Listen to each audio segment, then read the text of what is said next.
तर हा ब्लॉग आहे ना, तर तो रामनवमी दिवशीचा आहे. रामनवमीला आमची यात्रा असते. तर सगळं पोळ्याचा वगैरे स्वयंपाक आवरला, छान असा मेकअप केला आणि गावामध्ये गेलो. तर छान असं भजन कीर्तन चालू होतं आणि 12:30 वाजता मग फुलं वगैरे पडतात तिथे. नंतर पाळणा वगैरे असतो ना, तर तो होतो. नंतर छानसा प्रसाद म्हणून सुंठवडा वगैरे वाटतात ते, आणि छानसा सुंठवडा घेतला. गर्दी ह्या वर्षी दरवर्षीपेक्षा खूप जास्त होती आणि मंदिरामध्ये नैवेद्य दाखवायला गेलो, पण तिथे पण गर्दी होती. मग तिथे नैवेद्य दाखवला आणि महादेवाच्या मंदिरामध्ये आलो. तिथे पण नैवेद्य दाखवला आणि मग इथे पाळणा होता, तर रामाचा पाळणा म्हणतात, आणि मग त्याचे पण पाया पडलो.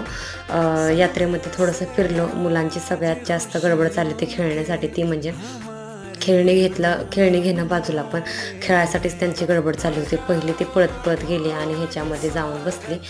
तर चला, आपल्या वेळेस तर हे काय नव्हतं, पण ह्यांच्या वेळेस तर आहे, तर त्यांना एन्जॉय करून द्यायचं. छान अशी यात्रा एन्जॉय केली आणि मग घरी आलो. बाय.